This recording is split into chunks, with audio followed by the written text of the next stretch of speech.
and welcome to the Foreign Correspondents Club of Thailand. I'm Marwan Makan correspondent for the Nikkei Asian Review and former FCCT president. It's always nice to see an audience for a program like this despite the horrible weather. We do need your attendance, and if there are among you those who have not joined the FCCT, please do, because attendance and membership are vital to keep the club functioning, particularly given the political climate that we live in, where some programs cannot be held. So an attendance at a program like this is always really appreciated. Just a couple of announcements. This Friday, the club's having its new members night. So if there are those of you who have joined over the past year, please make it a point to come. If there are those who have not joined but want to come and see others and socialize on Friday, please do. It often includes a guided tour of some of the media houses, bureaus in this building and on this floor. It's just a fun night. And as you know, every Mondays we do have documentaries, some of them supported by the US Embassy.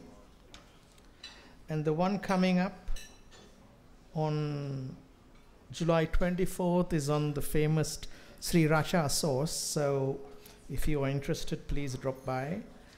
And as far as our programs are concerned, we are planning to have a program on August 9th, focusing on Thailand's Eastern Economic Corridor. The names of the panelists, once confirmed, will be included in our bulletin. Tonight's talk is on the Thai-Chinese high-speed train, and correspondents who've covered Thailand for over 10 years would recall that at least since 2010, the conversation in the country about the need for a high-speed train emerged, and we've seen 3 governments since then address the issue: the Democrat Party government of Kunabisit, the Yingluck Shinawatra government, and now the military regime. But it seems like finally things are moving forward with the assistance of Section 44. And it has also created a bit of an uproar because there are some Thais, sections of Thailand, professionals who are not happy with the way the government has proceeded with it. But anyhow, tonight's panel will help undo and unravel and also offer some answers to the questions. So I'd like to welcome our 3 speakers. Welcome back Kun Kitirat Naranong, former Deputy Prime Minister and Finance Minister of the Pheu Thai government. He's talked to the club on a couple of occasions before, one when he was a finance minister and also when he was in the stock exchange. All right, thanks very much. We also have the pleasure of Ajahn Sompong from Chulalongkorn University. He has done some extensive work dealing with transportation at the Transportation Institute. He has also done work on what's happening along the Thai-Lao border, so he'll offer that perspective to us. And finally, we have Dr. Sumet from TDRI, who is a specialist in logistics and policy. Unfortunately, the 4th speaker from the Democrat Party couldn't make it, so I'm sure the 3 distinguished speakers that we have tonight should provide you with enough food for thought. So may I invite the speakers onto the table.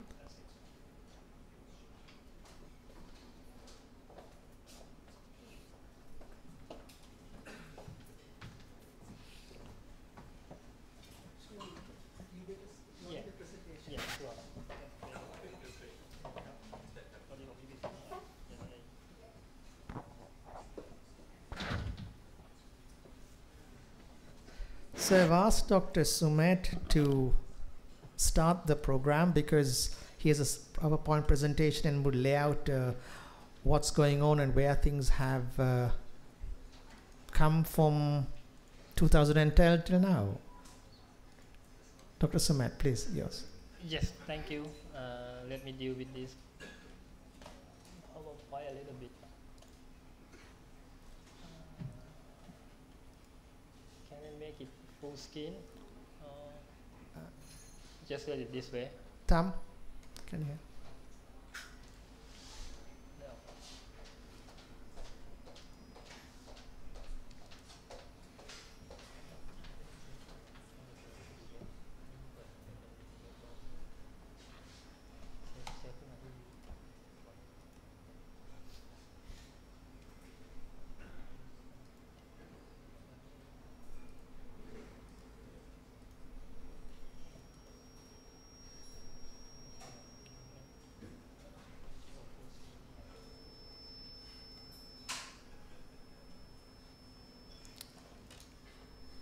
That's probably the best we can do.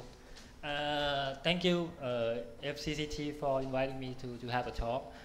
Probably I like to outline a little bit on the high-speed train development, and probably I will go to the Chinese Thai railway situation and what is my opinion on that. Start with the content of the presentation. Probably I'd like to mention about the background of the high-speed train investment.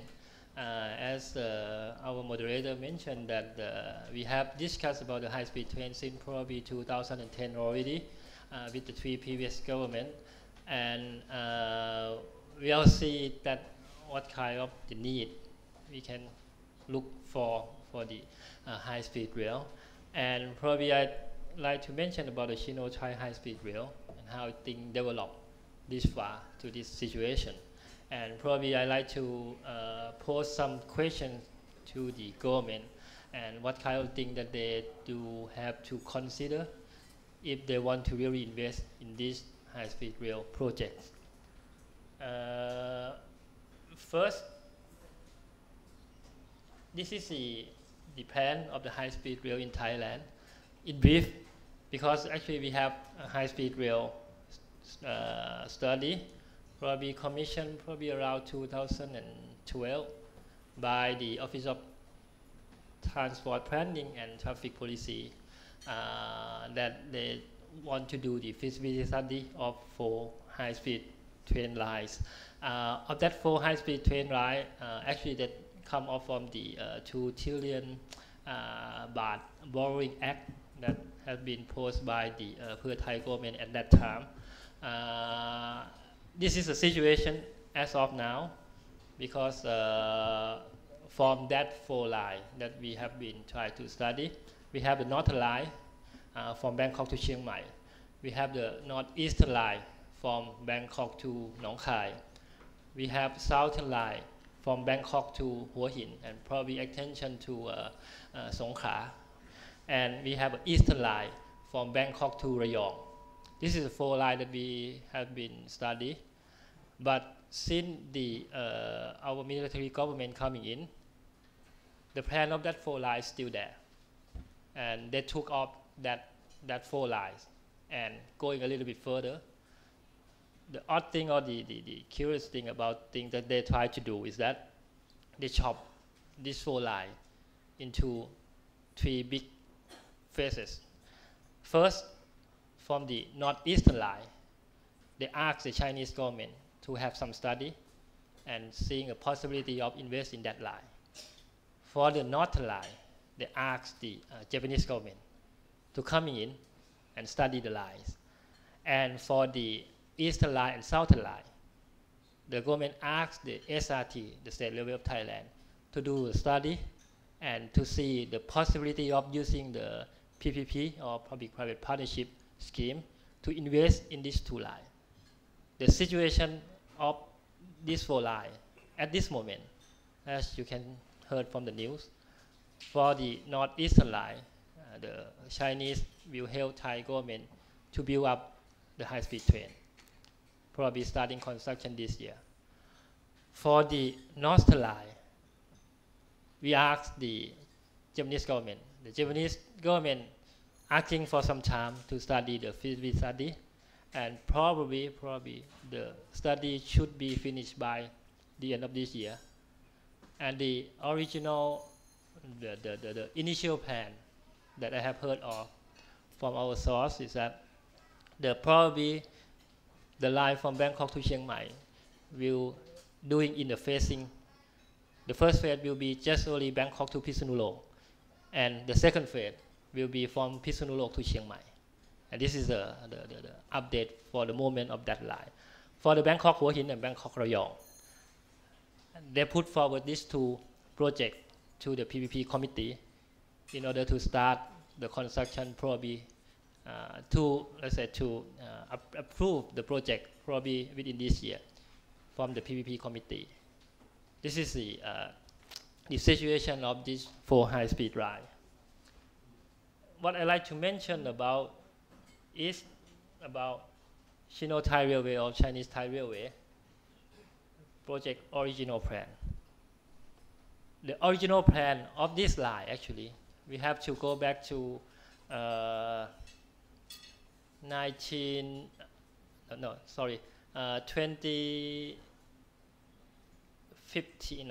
2014, around that, when we have a military government coming in. At that time, the Chinese government coming in and offer the plan to build the railways. But actually at that time, it's not a high-speed one. The original offer, they offer the first standard gauge railway line with the normal speed, which is around 160 to 200 kilometers per hour, but using the standard gauge, because our existing railway that we use at the moment, we use a middle gauge, which is come from the British Empire in a very long time ago, and that middle gauge itself have some limitation about the speed, so that they try to introduce the standard gauge. And what intention of the Chinese government is that they aim to create a connection between 4 cities, Nong, Khai, Nakhon Ratchasima, Bangkok, and Rayong, through Khong 19 route, which is bypass Bangkok. The aims of the line itself, they like to have to carry the freight from China, southern part of China, to Laos and to Thailand, to the Rayong. The route itself has divided to 4 segments: Nong Khai Bangkok, Nong Khai Maptaput, Nakhon Ratchasima Kaeng Khoi, and then Nong Khai Ratchasima. This is a section that they originally planned in 2014. So this is the original plan, and this is the original map of the Thai government of that plan in each section. But again, at that time, we have some kind of interest to see how things have been developed and what kind of the interest that we have for Thai and Chinese interests. At that time, Thailand needed infrastructure investment, probably 3 years ago. Thailand needed infrastructure investment that are both economically and financially viable. And then it also hoped that the railway investment will induce more economic activity, where the Chinese interest is that they want to have a mega project that connect railway infrastructure between Thailand and Laos and China and facilitate this kind of connection. And they also want the benefit from selling the technology, because Chinese have built a lot of railways and they sell a lot of railways as well. So this is a kind of the connection that we have. But at that time, there are a lot of concern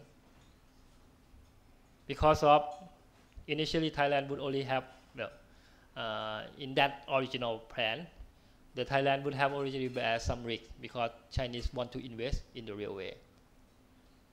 But as China coming in and study in detail, and they found out that we also have the dual track railways, middle gauge ones, which is already in the plan, and we are constructing it. In that sense, both the Chinese initiative and our dual track would carry the same similar traffic, which is passenger and freight. So that is mean that probably the Chinese way to build that standard gauge would compete with the dual track one way or the other. So that actually is not economically feasible for that project. And after that negotiation, it seemed that the intention of the investment of Chinese seemed to be fade away. And only thing that they want is just to sell the technology. And given that we also have the dual track already, the interest of the Thai government seemed to be cheap from what the Chinese government proposed, which is the standard gauge normal speed, to be the high speed one. And given that cheap, then the government see that having built the full high speed rail from Bangkok to Nong Khai is not really economically feasible in the very short term, and probably is require a huge lot of investment. So it seemed to me that the government are try to shorten the path. So they build just only Bangkok to Nakhon Ratchasima, which is much more cheaper. But again, because of its shorter path, then probably the benefit of having the high-speed train would be in doubt. However, the root of the problem is that the things have been going on, and you see that the original ideas have been changed a lot. And one might question whether this decision to build the high-speed train from Bangkok to Nakhon Ratchasima really economically viable in that. So this is some of the question. And there also have some uncertainty about the interconnectivity between countries from Bangkok, from Thailand to Laos as well. As original plan, they try to link together, but again, I have learned just recently that the Laos will build the railway, but probably not the high-speed one, just the normal speed with the grade of the probably around 160 kilometers with a single track. This will come later. So this is some things that probably we might have to looking at as well. We see that this picture shows the duplication of the investment. We see the dual track project middle gate, which is more or less similar alignment with the high-speed railway. So one way or another is carry the same passenger, and that some kind of thing that we have to looking at further. So my question to this the whole thing that we have to thinking is that first is that what is the cost benefit analysis of the projects, all of them. I think we try to find the report, and it's not available to public. This is quite a pity. The government should have disclosed all full detail of cost benefit analysis of all projects that they want to proceed. That's the thing that I think we need to, well, voice a lot on that. Another question is that will Thailand have a various high-speed rail technology? This is also quite an important question. To me, it seems that from the northeastern line, we might use the Chinese technology, whereby the northern line, that we might use Japanese technology. It seems that we will have a mix of technology between this line, and will you accept that? The wise answer would be that only one technology should be selected and used for another lines as well. And we have several lines. So this thing that probably we have to consider carefully. The third question would be that any preparation for the urban transit system at the high-speed rail stop of each city. We have experience in various countries that when they build a high-speed rail, the urban development in that area is very much needed, and you need to prepare the city to be able to build up the passenger in that city. So urban planning and development should be introduced together with the high-speed railway, which is the thing that I haven't seen yet. And final question would be that is high-speed rail operation financially viable? I would say that in terms of economic sense, probably it might be worth invest in terms of economic return. But what I would say is that the high-speed rail revenue from ticket and also from station development should be covered at least its operation expense. because it's rather luxury goods, luxury travel. So not to say that investment of the infrastructure probably that creates some economic effect on that, but it should be covered at least in operating expense, which is, I don't know whether this kind of thing that the government has considered much or not. So this is a question that I'd like to pose, but some additional slide mentioned about the, which I find from Laotian Times, about the railway development in Laos, which is just start construction late last year. Probably you can search out from the Google quite easy. That it is not high-speed one. It's the single track, normal speed, but standard gauge one, which is, in terms of connectivity, we having a high speed, it probably not really connect to Laos, but just only normal speed one. So thing that we have to looking at. So this is my first outline presentation of the project that we like to discuss. Thank you very much, Dr. Cement. Really appreciate how you laid out this narrative of this high-speed train project. I mean, Kun Kitirat, you're a government minister. You've addressed these questions. I mean, does Thailand really need a high-speed train? Well, of course, my administration was the one that proposed the bill to allow the Thai government to borrow as much as 2 trillion Thai baht within 7 years to invest in logistic and transportation system, and high-speed train was part of the so-called integrated system. So the answer is, of course, yes, I do believe that Thailand should have a high-speed train system. But let me try to bring you back in the history, and I hope that my story about the situation in the past up until then, when I was in the office, could convince you that that Thailand should have the system.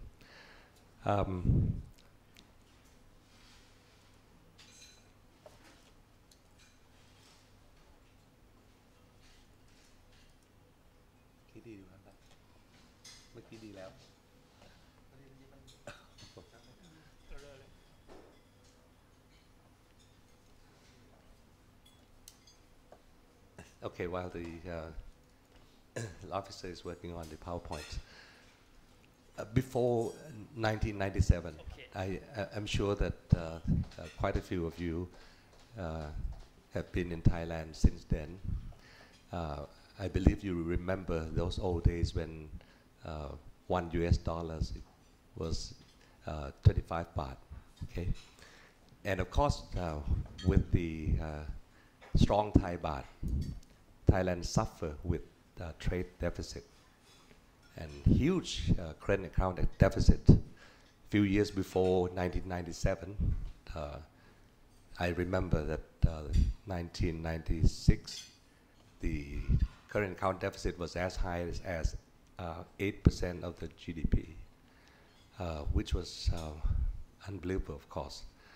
But I'm not trying to criticize the central bank or the administration then, but for some reason we decide to resist to allow the Thai baht to float to the right level, but we confront, and of course we lost the battle. Then the Thai baht and US dollar skyrocketed to even more than 50 baht a dollar for a few months, right? Before it dropped down to 40 something. But because of the weak baht, it helped Thailand to enjoy export. If you have a look at the extreme left-hand side, the export was only 1.4 trillion Thai baht in 1994, all right? But after 1997, then in the year 2000, export doubled to 3 trillion. And not only double, right? We still grow further until we become 7 trillion, 8 trillion, 9 trillion, right? When I was in the office in 2011, the export was almost 8 trillion Thai baht. Interesting enough, if you compare with the GDP of the country, which was only 3.7 trillion in 1994, it also grew impressively, of course, to higher than 10 trillion. But if you calculate the ratio of export compared to total GDP, right, it was less than 40% in 1994, but it became 70% in 2011 when I was in the office, which an alarming ratio. I feel that Thailand has been dependent too much on export as the economic engine. Let me try to bring you back to the basic economic, macroeconomic equations, right? It also explained that the other three important economic engines did not perform well, allowing export just to lead. And we can call Thailand as an export-led growth country. Why we can achieve that is because of the weak Thai baht, of course. Also perhaps because of the cheap labor then, together with some other factors. But of course with cheap labor, it won't help local consumption, because those huge amount of labor who do not enjoy good income cannot be the good quality consumers. Of course this is controversial, but without allowing those cheap labor workers to earn more, we cannot improve the balance from export-led economy to some other things else, which of course include domestic consumption. But it doesn't mean that we really want to do so-called populist policy, giving money to those huge amount of voters so that they will vote for a Thai party. But of course, we do believe it's a job of any government in the world to deliver quality of life for the people. And of course, to offer sustainable growth for the country. If we just keep on working in a similar manner as we've been doing in the past almost 2 decades, one day export might represent 80% of total GDP, and only something happened to export, then Thailand economy would be in big trouble. And you could see that on some years that we suffer from international economic crisis, then low export growth, translates into low export growth too. Now, I discussed about the poor, about the unskilled labor. If you look at distribution of income in the country, 2009, the richest 10% earned average 26,000 baht. You might be surprised at why it's so low. It's because if I try to calculate the richest 3%, it would be 6 digits and not 5 digits. But only just look at the richest 10% and the poorest 10%, okay? You'd be surprised that the poorest 10% earn only slightly than 1,000 baht a month. Then when the poverty line, as agreed by the Statistic Bureau, is about 2,000 baht, then huge amount of people stay and live below poverty line. And if you try to calculate the ratio between the 10% richest and the 10% poorest, the ratio was from 23.8 to 25.2. That's also explained the other problem. However, I feel that this is interesting. After the success of our export activities, we gradually collect international currencies. Then by year 2011, the international reserve, while kept at the central bank, reached 175 billion, which was very healthy. It's much higher than 6 months of import. But when I said very healthy, it also means that it's too healthy. When it's too healthy, it means it's not very healthy. Because even though international currency at the Bank of Thailand is not harmful, we can earn some return from this foreign currencies, but what would exporters do with this success of earning foreign currencies? They convert their earning into local baht, and they deposit at the commercial banks, right? Then abundant baht flooded in the banking system in such a way that the central bank has got to issue central bank bond to pool the abundant Thai baht cash into their own chest. And of course, they do have to pay some decent interest rate for the bondholder. You might heard that a couple months ago there was some criticized about the Bank of Thailand suffer with some loss.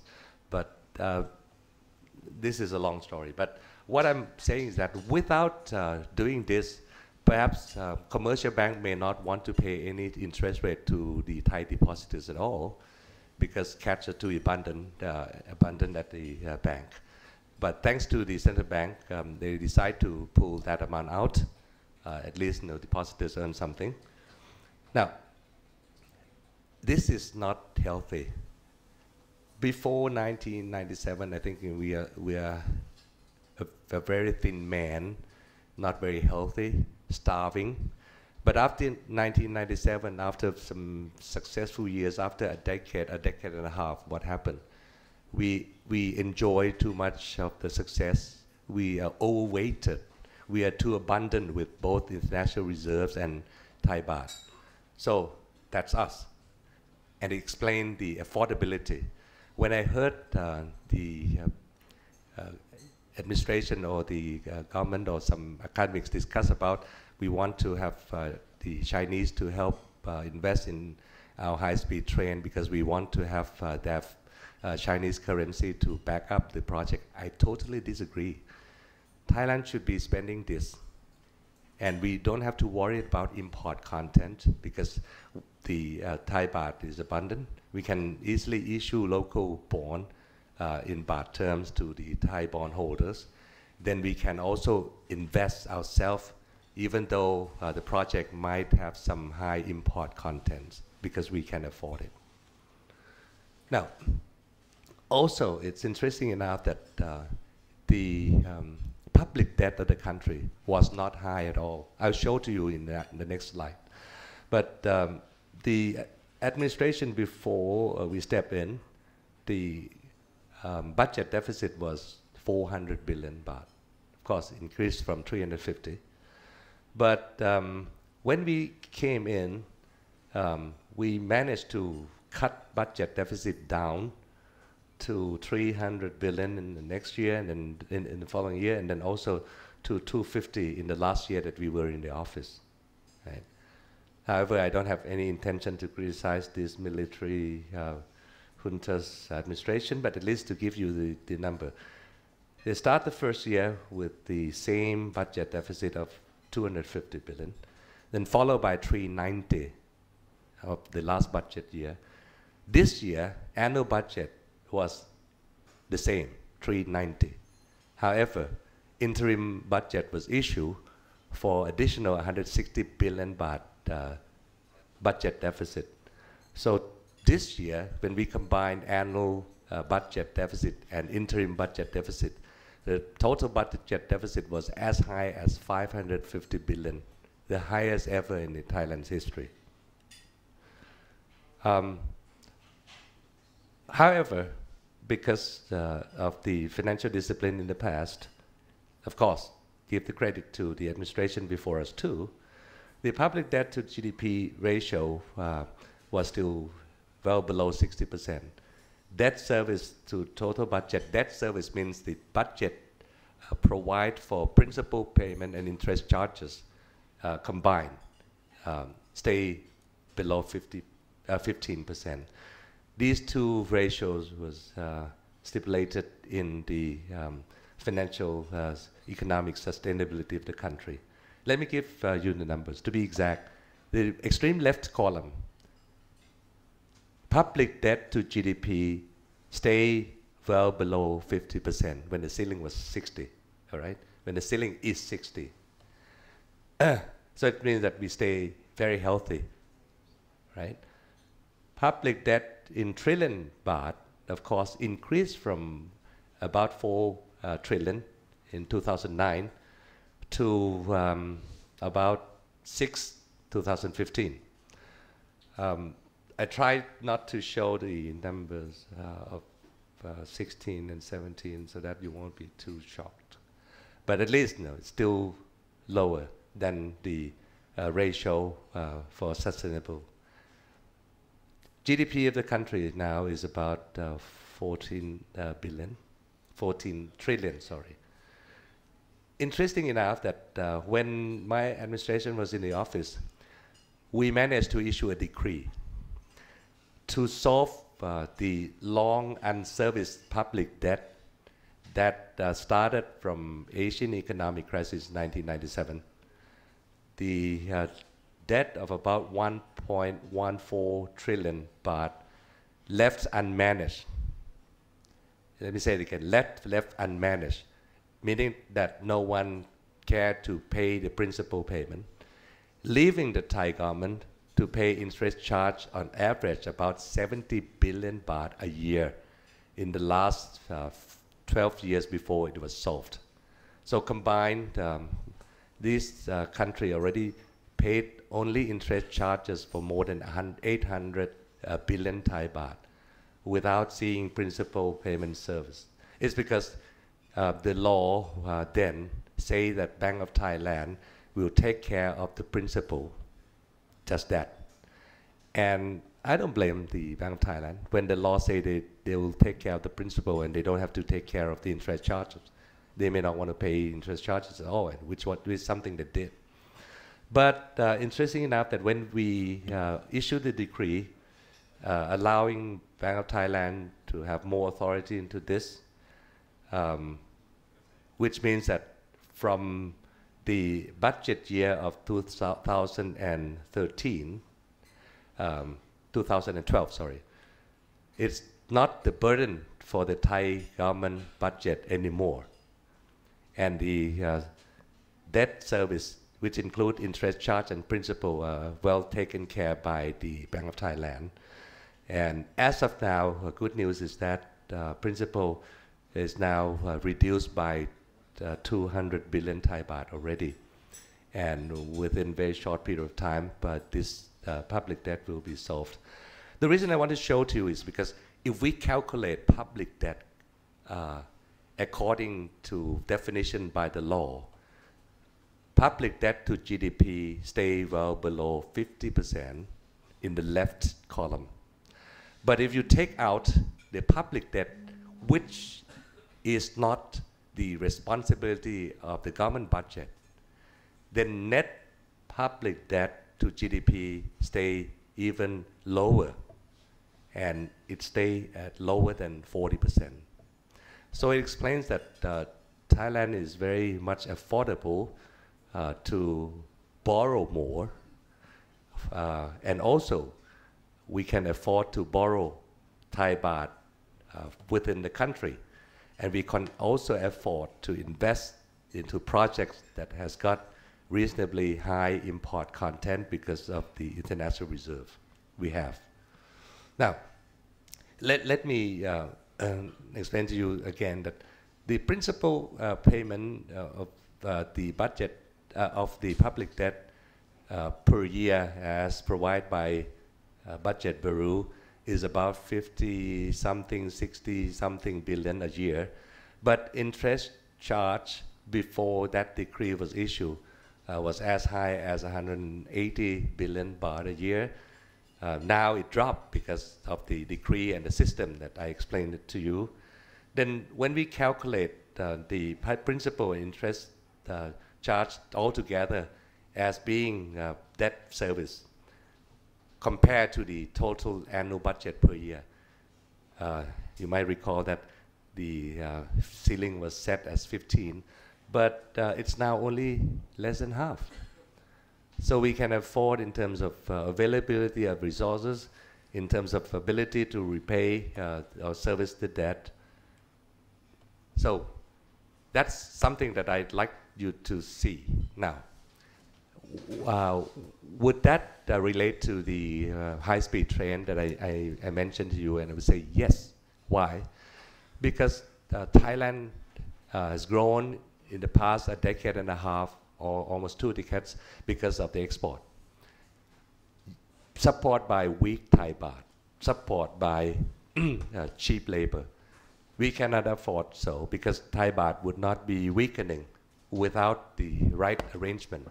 Why? Because we still enjoy trade deficit, trade surplus, current account surplus. Then if we try to distort the exchange rate so that it will be weaker, so that we want to help the exporter, that wouldn't make sense, and that wouldn't be possible. Then to shift from export to domestic consumption, that might explain why we decide to drastically increase the minimum wage. That, of course, upset a lot of business people. But by doing so, we offer purchasing power to a huge amount of people. But at the same time, we kill 2 birds with 1 stone. One bird is, of course, we create purchasing power. Another bird is we create productivity. Why? Because employers don't want to lose money. Employees don't want to be thrown out of the job. So they work together to improve their productivity. That's, of course, better than hoping that the unskilled labor would take some small amount out of the wages they earn and go to training center, which is impossible. So that's start the shifting. Then another step that we did, we cut down the tax rate, both corporate income tax and personal income tax. Why? Because we knew that we can grow the economy by shifting the balance. And you could see that during those 3 years that we were in office, we can collect tax to meet the target very easily, even though the tax rate was cut. When we cut it from 30 to 23, some people said, oh, you only cut 7%. No, it's 7% out of 30. So it's more than 20% in terms of effective rate as applied to the tax base, right? And we cut it further from 23 to 20. Someone said, oh, it's only 3%. No, it's 3 out of 20. So it's another 15% of the base. So I'm not coming here to advertise this, but at least to tell you a story that what more we should do in order that we would keep on hoping that this economy would grow in a sustainable way. As I mentioned, that the distribution of income is something as a prime responsibility of the government. When you try to do so, you are not only working on reducing the gap in terms of wealth or income, but you close the gap of the rich and the poor, you close the gap of the near and the far, you close the gap from the urban and the rural, and that helps. For those who have strong background in economics, you might recall the terms called marginal propensity to consume. And if the lower income people earn a little bit more, they can improve their quality of life. Of course, I hope that I did not spoil them to use the additional earning in the wrong expense item. But the quality of life improve, and that generates economic activities, improve the imbalance of being too dependent on exports. Now, coming back to high-speed train. As I mentioned earlier, it was part of the 2 trillion investment. it was part of the integrated transportation and logistics system, it would be more difficult to become feasible if we built high-speed train alone without improving highways, without improving marine, without improving air transportation. But when we integrate everything together, and I wish Dr. Chatchat Sitipan, my colleague, is here with me tonight too, because we have been working years and years together, collecting all the projects that has been approved in the past, cut the one that didn't make sense, add the one that would help the integration become more effective.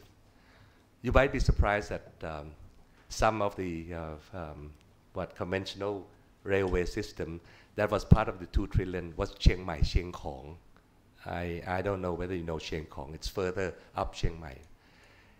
It was approved since Field Marshal Sarit Thanarat with no answer why and when and how money will be raised. But it made sense because it would link Chiang Mai towards the important spot at the border. That's something. Or you look at my family name, Ranong, not Ranong. Ranong is one of the smallest provinces with about 300,000 people, Thai people, and additional 600,000 Myanmar people living. But Chumphon and Ranong, Chumphon is on the Bay of Thailand, Ranong is on Andaman. It's only 120 kilometers away. Believe it or not, that it's not 4-lane highways. We work on that in the past 20 years, and it seems that we receive the budget of about 10 kilometers per year.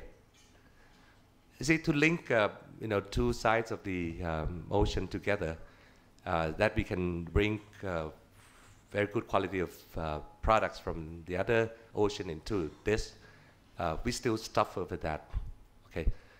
Now, coming back to the high-speed rail system, I heard my colleague mention about feasibility, or it would be feasible minimum requirement that the project need to generate revenue to meet operating costs with due respect, sir. That's one approach of looking at the profitability, at feasibility. I do respect the term called financial profitability of the project. However, let me sell to you another way of thinking. How about the positive net economic return from the project for the country? Let me say it again. Positive net economic return from the project for the country. Meaning that we might not immediately generate revenue to cover operating expenses in those early years, or it might be quite a few years. If you try to recall Thailand, when we built elevated expressway system, tollway that we collect fees, right? Why on earth we built it? We built it because we knew that we needed it. Why on earth the government did not invest it ourselves? It's because we did not afford it. The economic situation then did not provide Thailand with enough resources, as I mentioned to you a while ago. We decided to call in PPP so that private group who have enough financial resource would invest on it.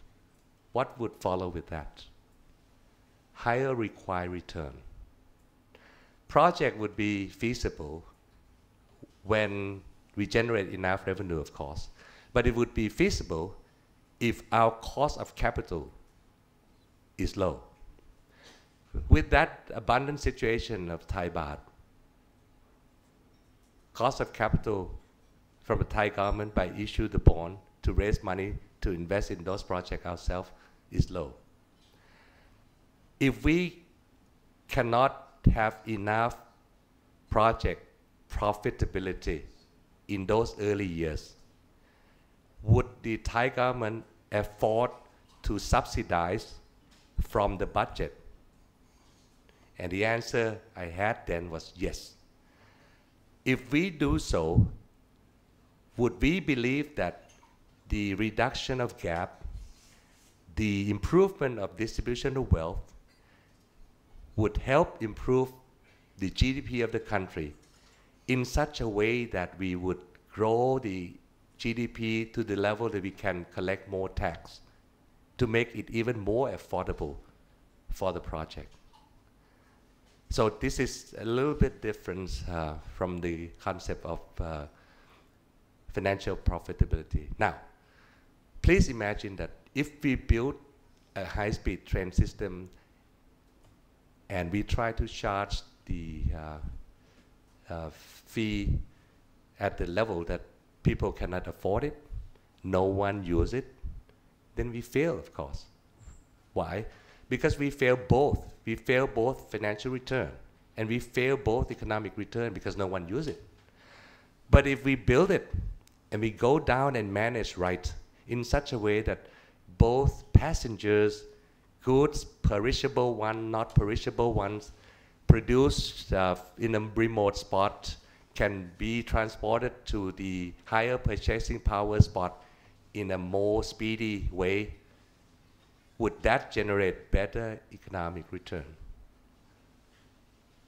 So it's not a simple answer by saying that we do this and we'll become profitable. If we manage it right, it could be right. But when we passed the bill, it did not automatically allow the administration, whether my administration or the following government, to invest into those projects immediately. Why? Because we have all the laws to follow. We'll have to pass the feasibility study as calculated in terms of EIRR by the NESDB. We'll have to pass all kinds of law. We don't have Article 44, and we believe that the process, the careful process, would bring us to the right answer. Now, before I stop and transfer this to my colleagues, I would say that I don't believe in Article 44. I don't believe that there should be any article in any charter or constitution that would allow someone to do things as he believes right. I do believe in check and balance. I do believe in a system that will be careful enough to decide to go on or not to go on. Now, if you talk about the bidding process, because the issue today is about Thai-Chinese high-speed train, I can understand that the conventional bidding system may not work well for high-speed train, because conventional bidding system would go for the cheapest. We really want to have the price and the quality to go together. Now, what would the approach that we would propose, or I would believe? We perhaps would decide on the budget we have, and we'll try to call in the Chinese, the Japanese, the French, the Spanish, and then to offer the best quality of the given budget. That's one way of the bidding. Or we might issue the right quality that we would want as stipulated by TOR, and then call in those bidders to offer the best price for the same quality. And that's for me, bidding. I don't believe in this line for that, this line for this, even though the Chinese would be the best, but how confidence we have that they are the best, and why this line go to them the best, and why this line go to the other country. That's something I don't understand, but it's not my responsibility now. I did my job. I issued the bill that, of course, was dropped by Constitutional Court, but I do believe that the master study of the integrated transportation system is still there. And I won't be surprised that even though one would try to shop this out or not, it will be built. However, my warning is that it would be more feasible if the system of different models of transportation are well integrated. One short line from Bangkok to Korat might suffer some problem. I hope that it's not in a similar way as the purple line, the blue line, that we don't have 1 kilometer connecting stations. That's all. Thank you. Thank you very much. Thank you, Terat, for providing that sort of economic context to explain why Thailand can afford a high-speed train and providing your political insights. Finally, I would like to invite Ajahn Sompong to share his thoughts on the high-speed train. Thanks. Okay, good evening, everyone. Okay, I just want to make probably 4 observations about the project. Okay, the first observation is about how the project has evolved. Okay, we look at the way the project was conceived, the way the project was proposed, and the project was pushed for. It violates everything that I have taught my students. Okay, when I teach my students, okay, we tell them that we need a feasibility study, okay, to get information to support the decision making. Okay, that means feasibility study comes before the decisions. Okay, but now the government did the other way around. They made the decisions. All decisions were made, and then they just made the public brief information about the study. Okay, so if decision made before the study, what kind of result you can expect from the study? You expect them to come up with the answer something like this? Sorry, Mr. Prime Minister, we have been wrong for the 3 years. The project is suck. Just dump it. Even they do study right now, we can expect that it's going to look good. Okay. So if the government keeps doing something like this with other future projects, I think I should quit my teaching job. Because they're doing everything out of what I have told my students. Okay. And the second observation, the other 3 observations will be related to the merit of the project. Okay. One of the reasons that the government support the project is that it will reduce the travel time, it will reduce the travel cost for the passenger, it will reduce the logistic cost for the freight. Okay. And the second key reason to support this project is it will be the catalyst for the land development around the station areas. Okay. Yeah, these arguments are generally true for any rail project. Okay. But for this particular circumstance, we cannot treat this project in isolation from the other developments. Okay.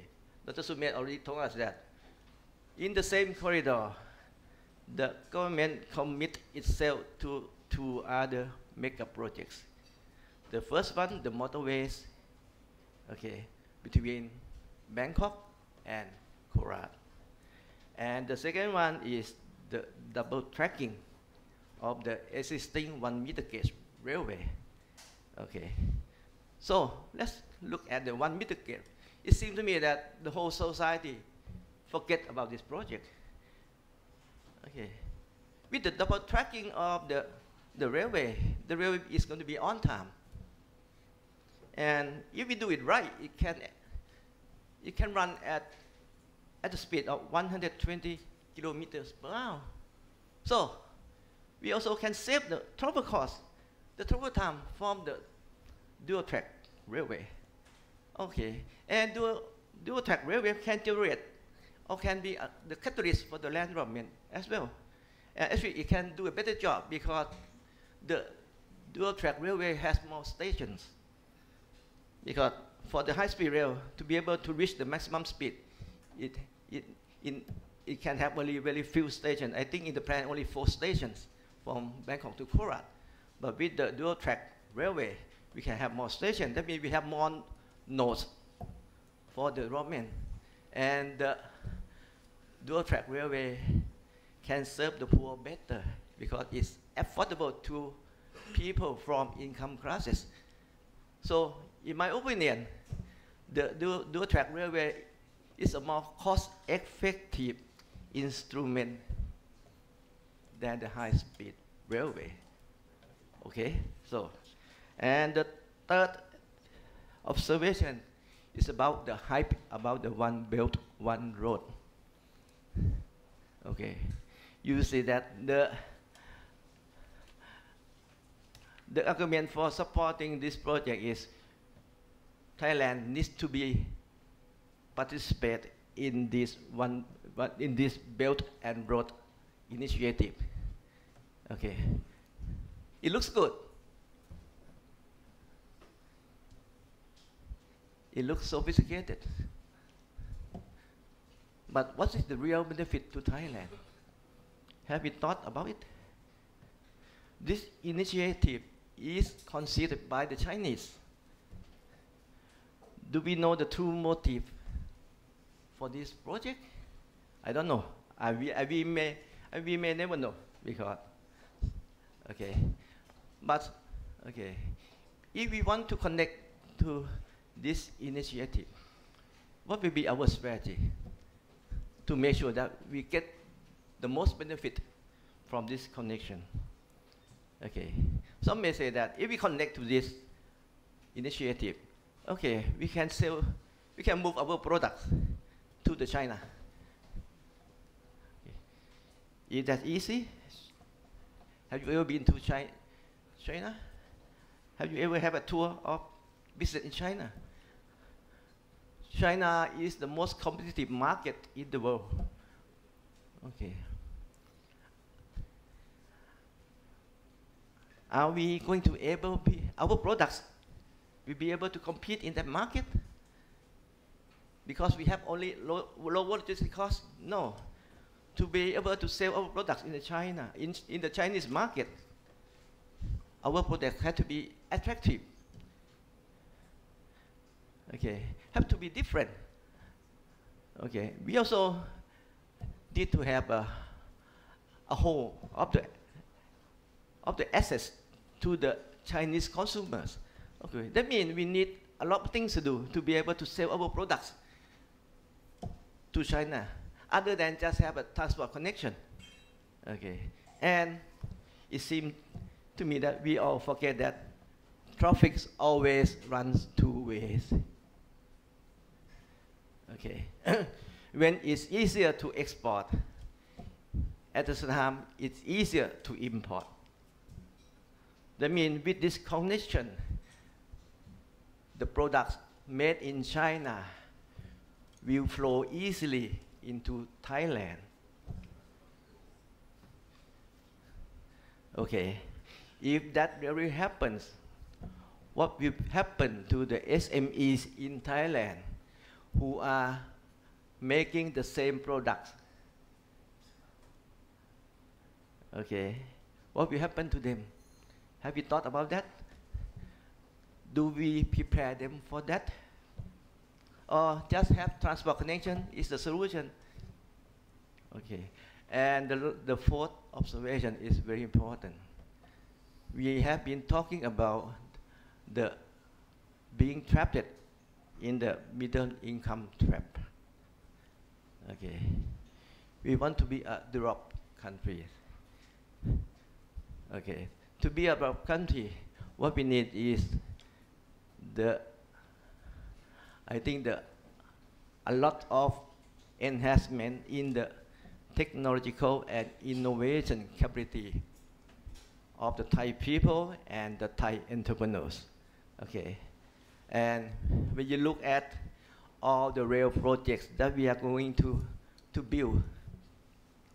Right now, the sky train, the underground train, we have technology from German, you have technology from Japan, okay, even the German from Siemens, but unfortunately, these three Siemens systems, they are not interchangeable.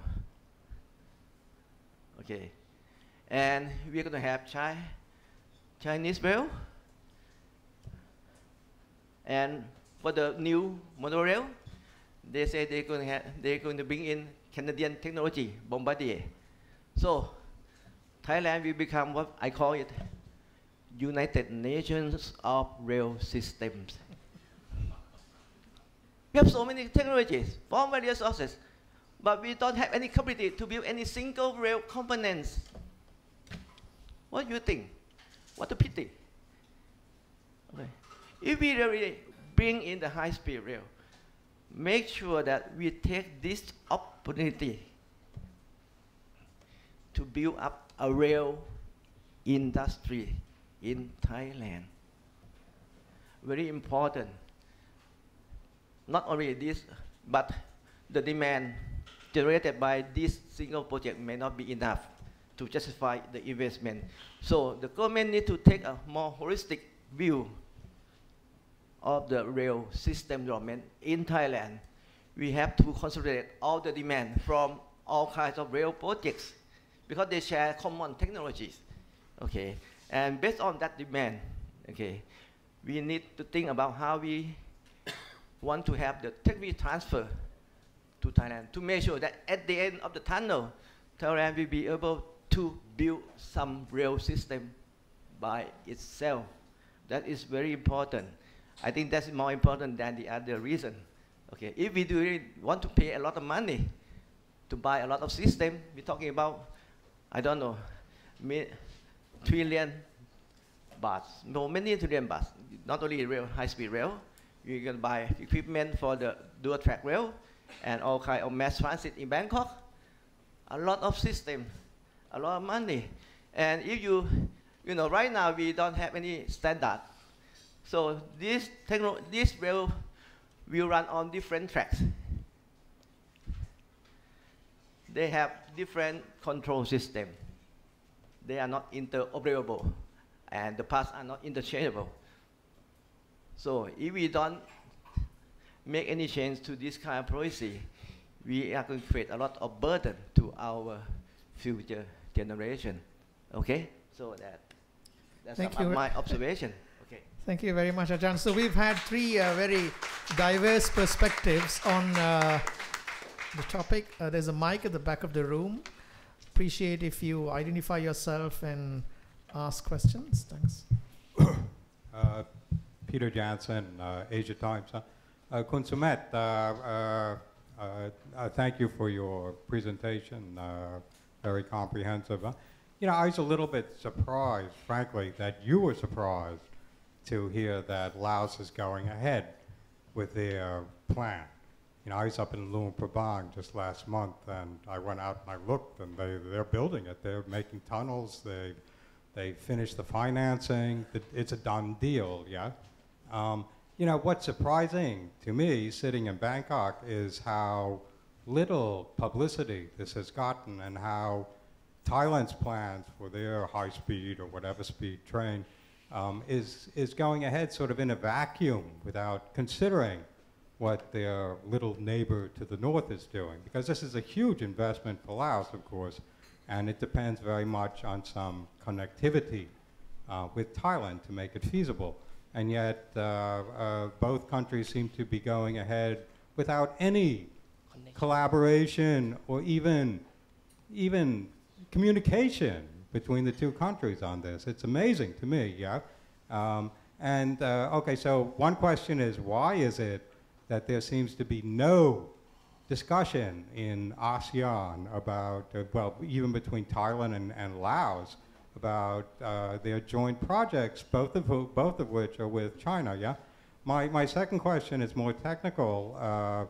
You're right, the Lao train will be 160 kilometers per hour for passenger and it'll be 120 kilometers for freight. And as far as I can make out, is there on the Thai side, you've got the dual track going ahead, and as far as I can make out, it's going to be like the same speed anyway. Just it's not going to be on the standard gauge, yeah. So I mean, is there any way of putting these two projects together? Let's forget about the high speed on the Thai side because it doesn't make any sense as far as I'm concerned, yeah. But they are going ahead with the dual track, and it will go up to Nong Khai eventually, and it will go down to Lam Chabang eventually, and that will give a freight connection between China and Lam Chabang, which is good, and good for Thai farmers and everything else. I mean, can you see technically, can you see some way of these two projects somehow coming together? Because they're different gauge, right? So, I mean, can you see somehow it all falls in place, even though we're on different gauges here, that it could make some sense in the future, yeah? Sorry, I'm addressing that to Kun Sumet because I know him and know he's an expert on this, but I mean, happy to have anything else from the panel. Thanks. Yeah, please go ahead. Yeah. Yes, okay.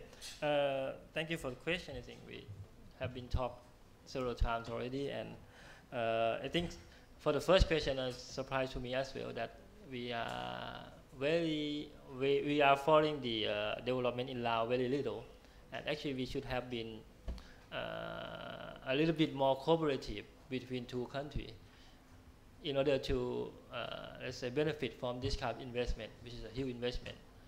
And actually the first question would relate to the second question, because I think that the Chinese railway, the Chinese investment seem to be very determined to use the standard gauge. And it seemed to me that Thailand seemed to stick with the meter gauge. That's why Thailand tried to introduce the meter gauge to Laos. And we even, let's say, helped Laos to build the railway for the certain section, around 10 kilometers, to Thana Lang, which is just beyond border from the Nong Khai one. And we built the meter gauge system into Laos. And we try to, we help in finance that track. But it seemed to me that Laos has chosen to live with the standard gauge of Chinese railway. And in terms of technicality of these two systems, if we still stick with the standard, if we still stick with the middle gauge, I think that probably the transfer point in Laos should also be constructed in order to be able to operate these two systems. And I would say that there are several country connections that they try to introduce the things that interchangeable between these two gates. I think, for example, like in Vietnam and China as well. I think Vietnam is still a mix between middle gauge and standard gauge. And Chinese railway has been built some of the railway from southern part of China to Vietnam, and they use standard gauge and have some kind of the converter to middle gauge as well. So this kind of thing can be solved.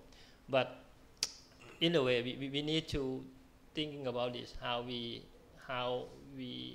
try to cooperate these two systems in the near future. And probably railway is one thing that can be connected. But I would say that far more important to have highway connection, in which actually we have connect with the southern part of China through highway already. And actually what is the obstacle of this kind of connection is not the infrastructure itself, but actually is the custom procedure between two borders that we need to streamline and make it a little bit more more efficient in order to reduce the import and export between two borders. That's the question that I like to answer. Thank you. Ajahn Sampong, since you've done some work in Laos, could you also reflect on at least the second half of Peter's questions? I don't want to say much, okay. Okay. But what to watch for is what's going to happen when the rail line in Laos is completed. There is going to be a dramatic change in the geopolitics in this region. That's I guarantee. a lot of change, not because this railway is not only for to serve transportation purpose, it's serving other purpose. Okay, beyond transportation. That's what I can say right now. Okay. Michael? If I may, I think we've got to go back to that point, because when the BRI was raised, the Belt and Road Initiative, it strikes me that it's obvious what China's trying to do. It's trying to create a system that will allow it to export, first and foremost, its concrete, secondly, its steel, thirdly, and this is where the geopolitical plates will start to shift again, Mandarin will be much more widespread. Also, the adaptation of Chinese standards throughout.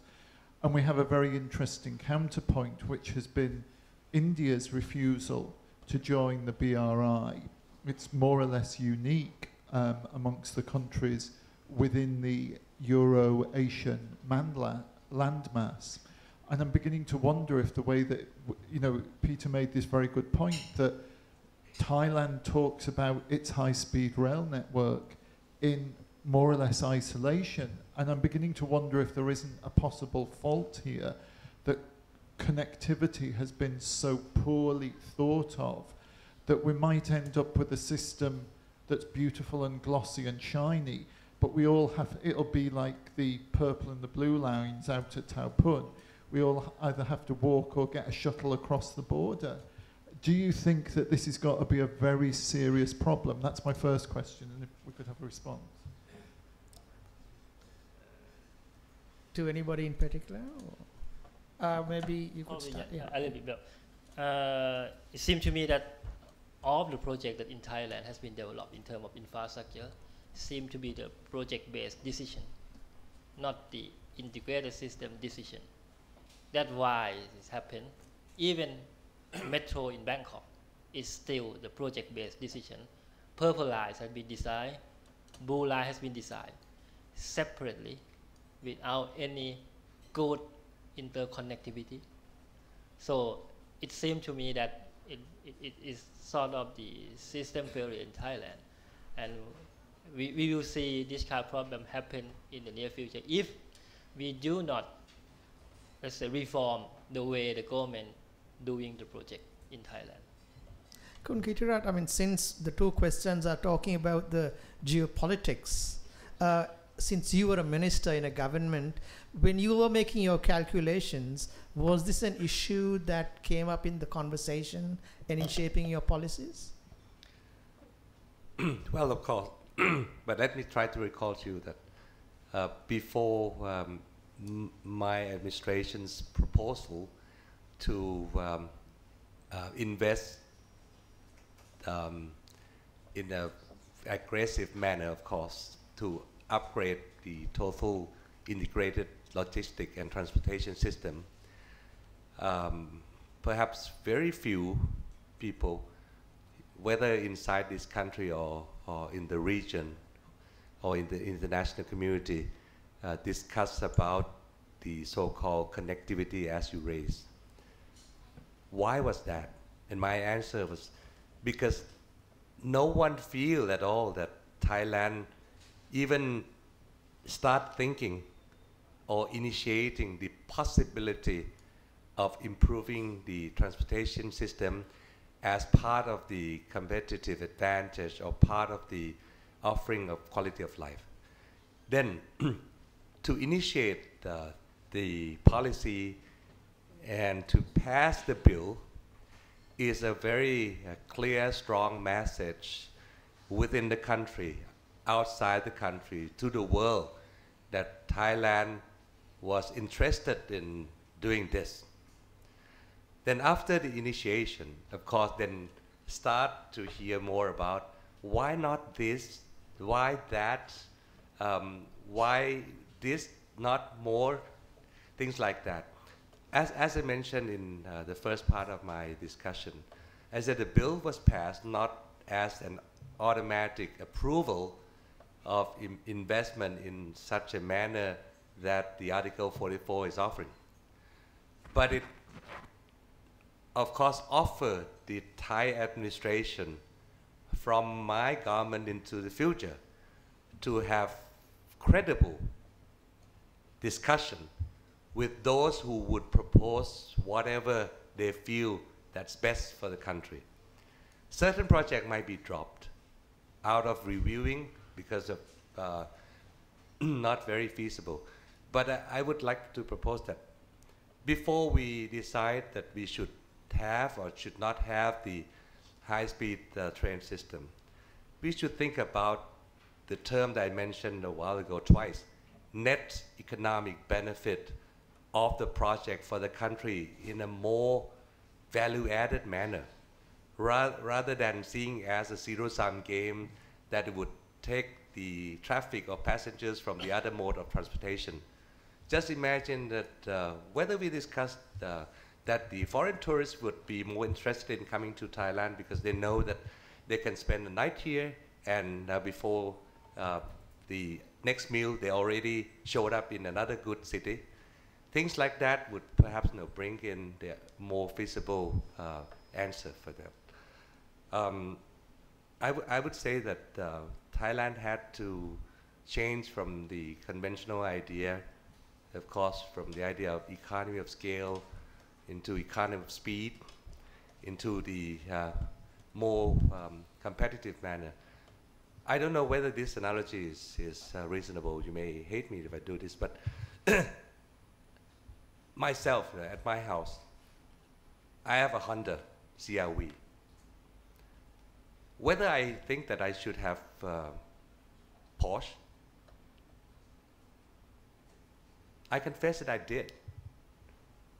But when I look at my saving account, I cannot afford it. But I just showed to you that Thailand can afford it. But it doesn't mean that can afford it means that you should go and jump and buy the Porsche. It means that you should propose out very credible way. Then the salesman of Porsche will come to you, and the BMW will come to you, and the Mercedes will come to you and say, don't buy Porsche, no, please buy BMW, and that's more expensive, this is cheaper. Then it's your job to work very carefully in those process, right? And the answer that to you is that why not connecting, why not ASEAN? There might be more answer than what I mentioned, that no one have ever believed that Thailand would have enough intention to do this. But I think, I hate to do this, but it seems that in this region, the mental way of thinking in a more patriotic way seems to be barrier for discussion. When I was the Deputy Prime Minister in early months, I was not at Ministry of Finance. I was with Ministry of Commerce. One change that I made, I asked Department of Export Promotion to please change its name into Department of International Trade. That reflects my intention. When I go out, of course, I want to sell more products to them. But of course, I'm willing to buy more from them too, if I'm buying quality product from them. And then let's prosper together. I still hope that when we are clear that we want to do this, we pass the law, we show the resources we have, then enough discussion will be made among countries within the country in such a way that we can achieve the best possible system for the country. Thank you. Short question, Michael, because there's a line behind. Mine are always short. You should know that by now. We've talked a lot about the high-speed rail network. Who was actually going to ride it? What was the ridership? According to the recent number, they're talking about 5,000 passengers per day. 5,000 in the beginning year. Okay, if we reach something like 20,000, I think 30 years from now, I think that the recent numbers. Okay, we have only a brief information about the project. Okay, I want to mention about one thing. Okay, we talk about transport connectivity, but transport connectivity is only the necessary condition, but not the sufficient condition for the cognitive competitiveness of the nation. Okay, we need to do a lot more. For example, sorry, I have to talk about Egypt. Egypt had Suez Canal, say, for 100 years. They have all the connectivity, but what happened to their economy? Okay, to be competitive, you need more than just transport connectivity. The problem is, if you invest a lot of money into the transport, that means we don't have enough money to invest in other things. Okay, we don't have the money to improve the capacity of our entrepreneurs. And right now, in the international trade, the means for the competition change. In the past, we export goods, we export manufacturing facilities. But right now, a new trend. Right now, we see the trend that they export traders. Okay, that you see a lot at the Thai-Lao borders. What's happening there? Okay. Thank you.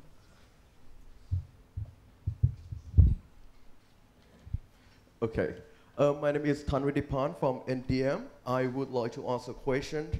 The first thing first is, despite from the project that happened in Kenya that we have to pay, how can we ensure that this new railroad that we are going to build has met with the standard of testing and quality of the concrete and railway, such as like normally in general for Department of the Transportation or the Department of Rural Transportation, we use the ASTM as some forms. But how can we ensure that this will not will be integrated into the project?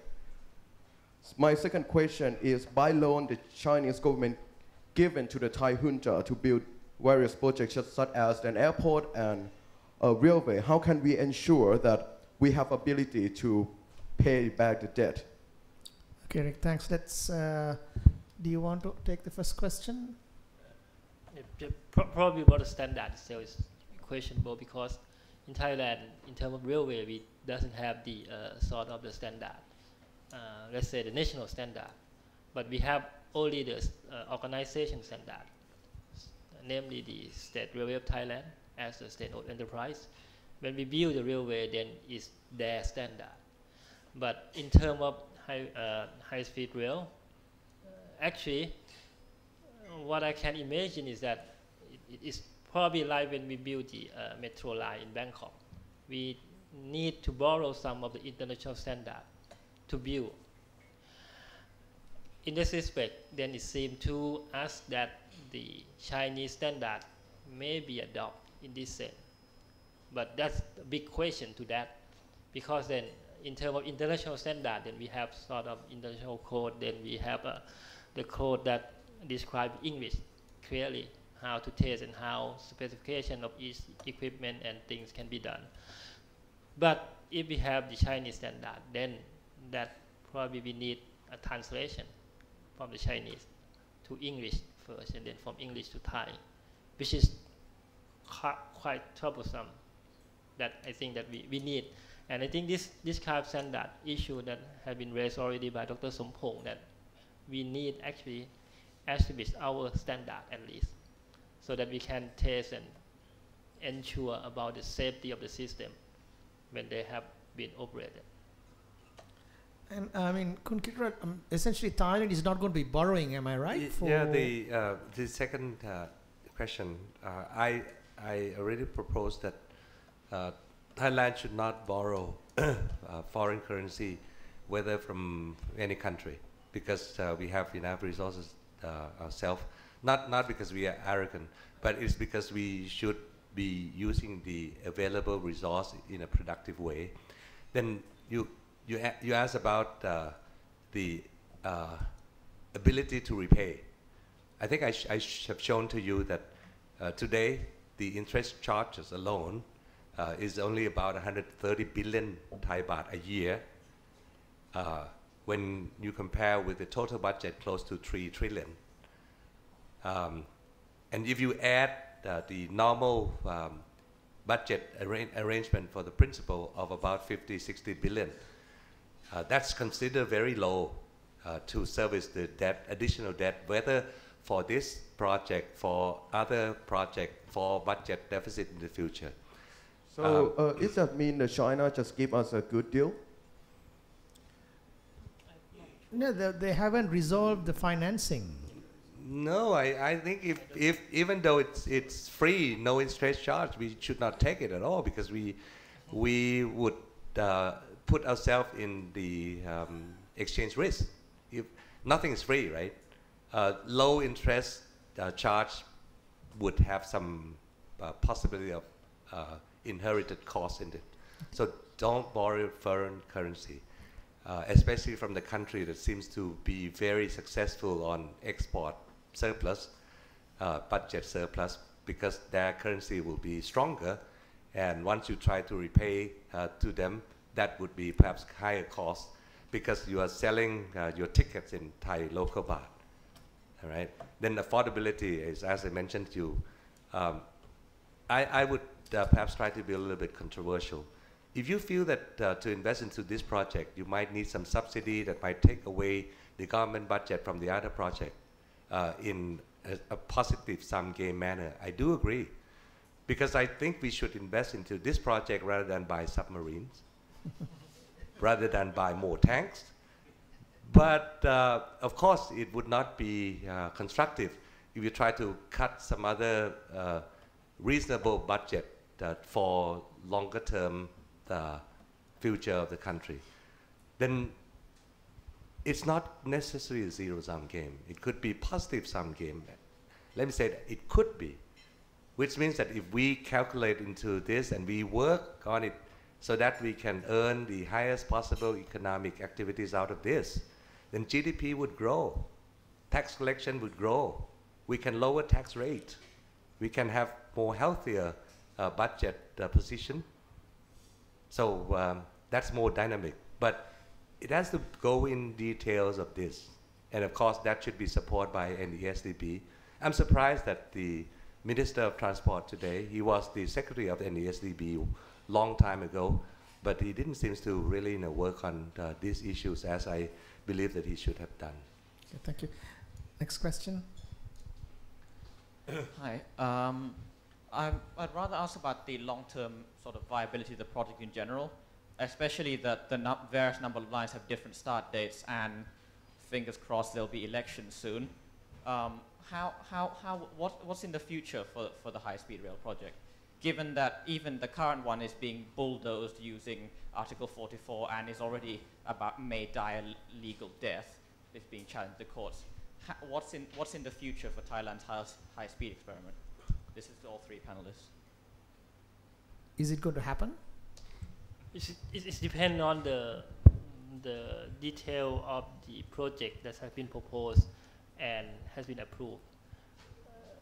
I'd like to give some example. Yeah.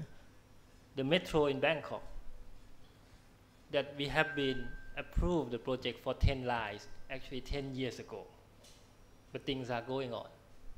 So if the project are sound, then it will be built one day, but I'm not sure when. So as things stand, in terms of the approval process, yeah, to answer his question, where is the process?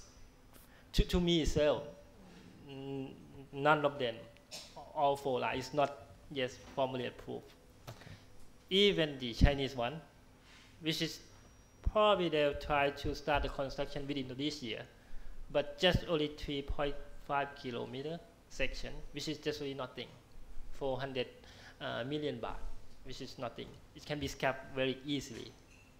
But the long section, 100 kilometers, that will be cost a lot. If they start that section, then it's probably approved, I would say. Okay. Thank you. Next question. Kitarat, I just wanted to take up your macroeconomic argument. You argued that Thailand is too trade dependent, and the reason you gave was that income inequality is too high. Those two are in principle separate arguments. Trade-dependent economies globally do not exhibit higher income inequality. On the contrary, they tend to exhibit lower income quality than import substitution approaches to modernization, for example, highly protected economies. Singapore has a trade to GDP ratio of several hundred percent, and that hasn't harmed the economy, on the contrary. So one could argue that both the exports are a good and effective driver of economic growth, and also that it's important through domestic fiscal and developmental policy to reduce income inequality and to provide more of the pie to those with a higher marginal propensity to consume. It seems to me they're distinct points and worth separating out. Ajahn Sompong, you gave a very, I think, compelling argument that probably the best way forward is to upgrade the existing dual track rather than create the separate high-speed one. High-speed systems are very expensive. You're familiar with the high-speed 2 proposed system in Britain. Take from London to Leeds, a cost of £24 billion and counting. It's extraordinary. It's just very costly. It would be very helpful to have some sense of what the demand for this route might be. I think we had a passenger estimate earlier of 5,000 a day or so. There'll be a freight estimate as well. So what's the business case from the demand side rather than the cost side of that equation? Thank you. Thank you. Go ahead.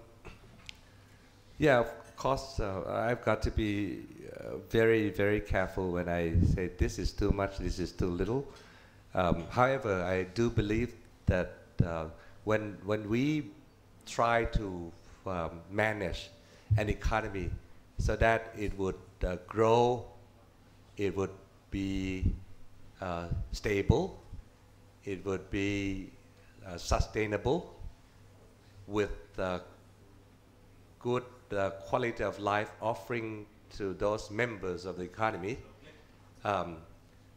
Perhaps if the economy rely more on certain engines, if anything happened to that engine, and as I shown to you in the table, that when an American bank, Lehman Brothers, suffer, of course the total whole Western economy seems to shake up, then Thailand suffer.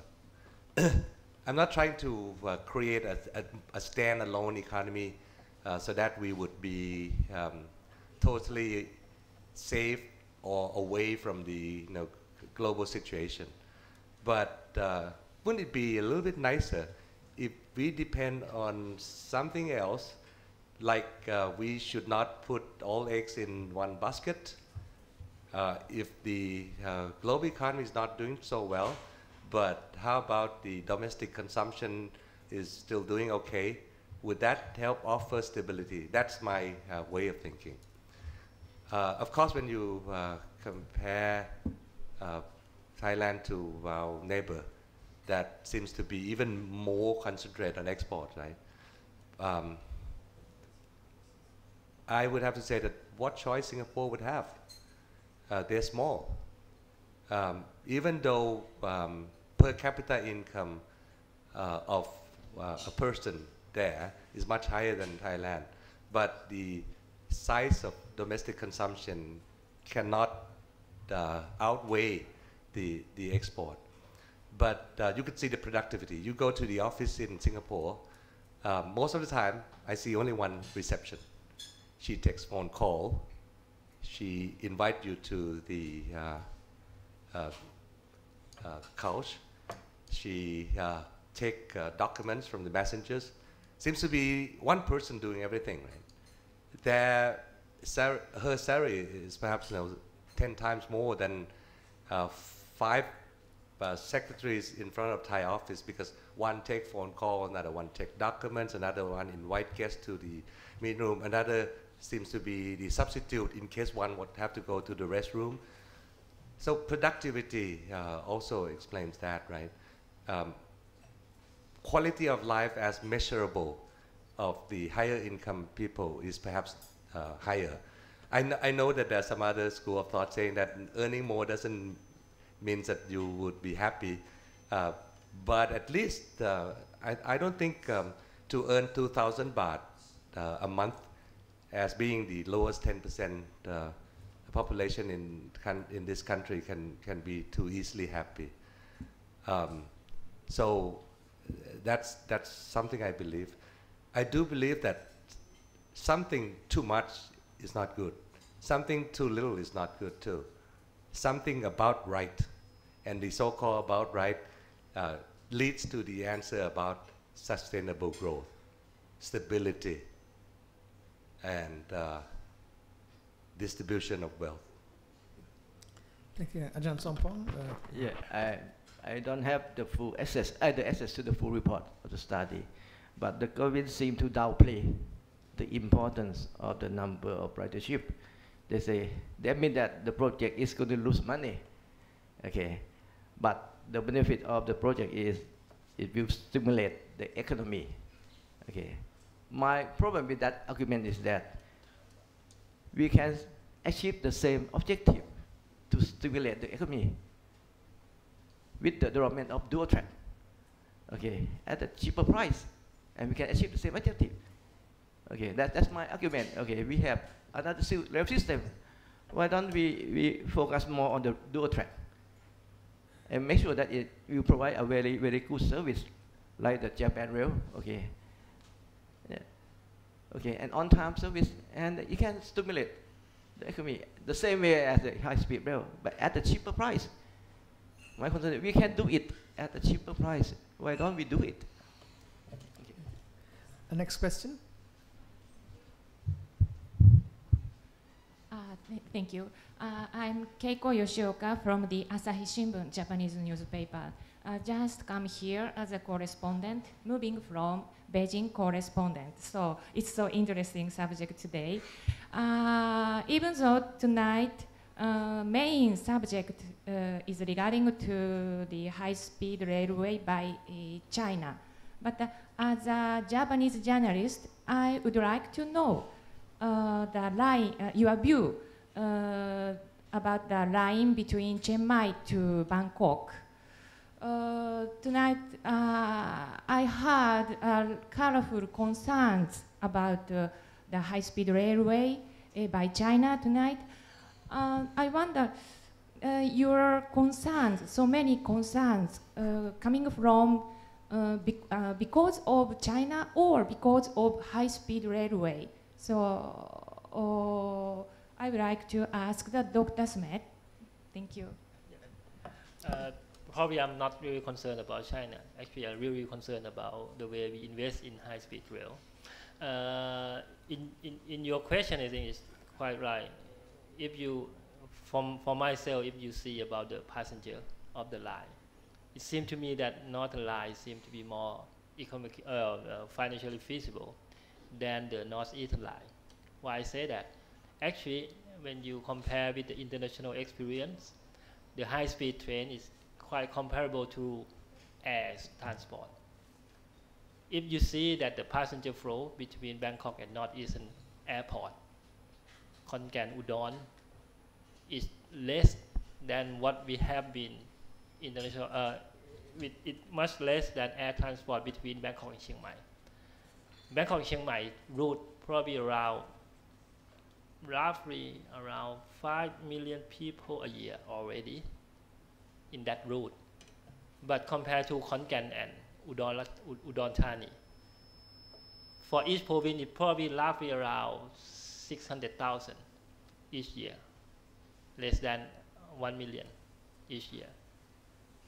In terms of passenger that will ship from air to high speed, it seems that it has been experienced in several countries in this world already, in Japan, in Korea, that at the right distance, there will be have a ship from air transport to high speed. And to me, so the route from Bangkok to Chiang Mai seems to be fit in that sense. But other than that, it probably is probably my concern, because in terms of the route from Bangkok to Nakhon Ratchasima, it's rather short, and probably the dual track will do the work already. We doesn't need the high-speed train. Any other questions? Go ahead, Dominic. Dominic Fulder. I'm just intrigued as a non-expert on high-speed trains and communications, but it seems to me that trains are designed to move people from A to B. So it's a good idea to build them where you have population centres to connect the dots. Korat is 2.5 million people, I believe. I don't know how it fits into a very long-term Eastern Corridor development. But if you look at Thailand's development since the late 70s, it's the eastern seaboard. That's where the people are. So you know that you have demand for rapid transportation along that seaboard from Bangkok to Sriracha, which is the big concentration of Japanese now in Thailand, Pattaya, where you have a huge tourism centre, Utapao, you could bring that whole facility online and connect it to the Bangkok networks, and then you carry on down the coast, you've got Rayong and everything else. So I understand these arguments about net public benefit, but it seems to me if you have an opportunity to build a high-speed railway that will make money, you would build it in this place. And that's not what's happening. It's being built up to Korat. So that begs the question, what is the political decision that's being taken here? Why are we building this railway to nowhere when the railway that demands to be built, that will pay for itself, will generate all your passengers without any concerns whatsoever, is being overlooked at this stage? Thank you. Ajahn Somwang, maybe you Actually, the idea about high-speed rail, the first time that it was considered in Thailand is about 20 years ago, before the financial crisis, and I involved in that project. And the result came up that the best corridor is the Eastern Seaboard Corridor, okay, according to that study. Okay, but now time changed. I don't know who knows what the true motive. Probably you should ask Mr. Prime Minister himself. I really don't know. Actually, you make quite right observation on that. But actually, the government tried to pursue in that direction as well. As you see that the high speed has been put into the EEC program as well, and probably it's much more promising to approve that project. And one of the extension that's quite also interesting is that not only from Rayong, Sriracha to Bangkok, but the extension from Bangkok to Ayutthaya is also quite interesting, because of that area has been concentrated with the industrial estate, a lot of industrial estate in Ayutthaya that has been connecting through that corridor. So that probably this is quite interesting corridor that we might have to looking at and to promote a little bit more on that project rather than Bangkok, Korat or Bangkok, Chiang Mai at the moment. And the funny thing is that, I don't know you heard the news last week, why the government enact the Article 44 to rush the Sino-Thai railway. Last week it came out that the Japanese one, linking Chiang Mai, passed the EIA approval. Okay, but the Sino-Thai has not passed yet. That's another critical process. So it's funny, okay, what's going on in the environmental rail system in Thailand. You have a question? Final question for the evening? Go ahead. Good evening, everybody. I'm a member of the club, and I come from a little country, Belgium, where I should tell you that we were the first to adopt the network railway system in the world 150 years ago, invented by Stephenson, the British engineer, even refused in England. So I don't say I know what I'm talking about, but you have been talking to us about the civil aspect, the peaceful aspect of use of the railway system, Dr. Ongkiti Kun. I'm addressing you a very technical question. In time of war, it has happened with Cambodia recently, 3 years ago only, and many times all over the world, the military are using the railway system extensively. I remember that the weight of the VT4 series MTB3 000 tank from the Chinese army that are sold to Thailand are weighing 48 tons. So could you tell us if the railway system now we are talking about is able to sustain such a weight and to compete with the road transportation on the highway of Thailand of these tanks in case of conflict, unfortunate, with a neighboring country? Do you understand my question, Doctor? 48 tons for the tank with the capability of being transported fast with the railway system at the same speed or better than using road transportation. You know, like Israel army are using is using road transportation. Vietnamese army is using railway transportation, for instance. Do you know this number, Doctor, or this comparison? Yeah. Well, I think I understand it, but probably our problem about railway system is not only the investment that we have, but also the way we manage the railways, the way that we let the railway company run our system as well. We have been a lot of problem of that efficiency, so that actually it's not that about the technicality of the railway that should be, actually I would agree that in terms of technicality, the railway are a little bit, a bit more efficient than the road compared to the pollution and compared to that things. But the way that our railway run is not that efficient.